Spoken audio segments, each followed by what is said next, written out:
what can you tell us about the situation? How many people have you got, and in what kind of shape? We received about 43 victims from the train incident earlier this evening, and most of them have very minor injuries. They tend to be lacerations to the face and minor head injuries. We've admitted one person, and it appears that most of the people will be treated and released from our emergency department, which is good news. Yeah, I don't know if it just looks like a lot when you come up between that bus and the others. It looked like even more than 43. I mean, we had a first grouping of about 10 patients, and then we received a busload of about 30.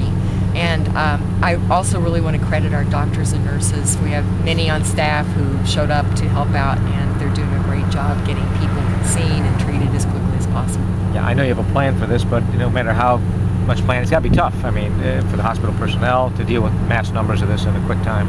We actually practice the plan quite a bit, and we're doing it according to plan.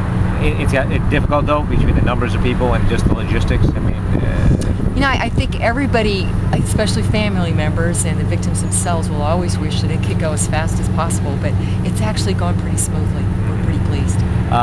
That's part of the job, too, is not just dealing with 43 injured people, but one or two or more family members for each one. That's got to present some challenges. We have a room set aside to work with family members, and we have a case manager and director of admissions who are assigned to that task and are doing it right now. And how the family members doing, you know, waiting and the difficulty you have in concentrating on treating their loved ones, but also helping them know what's going on. Right, and we've got runners going back and forth to keep them updated as quickly as we have information for them, and to discharge people as quickly as we can, which is happening. Yeah, what kind of injuries are you finding then? Facial lacerations and minor head injuries, for the most part. We've admitted one person for observation. Okay, so not too bad. Do you have any awareness of whether more serious people were taken elsewhere, or whether you got most of them pretty well spread? I don't know that. With an emergency like this, usually calls go out to several hospitals, and there's a coordinated effort to accommodate victims by numbers of beds that are available, and we certainly did our part to accommodate as many as we could. Yeah, okay, great. Thanks. About how much lead time did you have coming in tonight? I mean, from the accident to the bus. No, we got called pretty much immediately. I think things started happening about 6:30.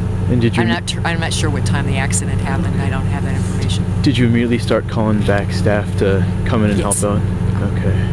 And one of the victims' daughters, you had mentioned that you guys were providing food and some other supports up there. I mean, what typically is going to be going on in that room right now? You said people are going to be running up, giving out additional information. Is there anything else you can kind of tell about what goes on right now, for the families who are up there wondering what's happening to their loved ones?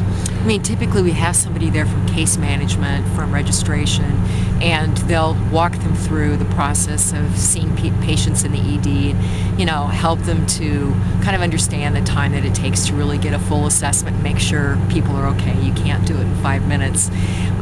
So that kind of thing. And then, making sure that they have the most updated information and are there to take the person home, hopefully. Okay, and you'd mentioned that you trained for this.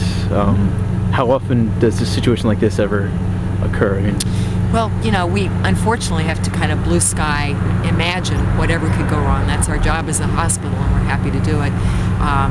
So that we have exercised plans for this kind of eventuality and many other types of things that are very different from this, but still might mean a large number of people coming all at once, needing help. Great. And we do it several times a year.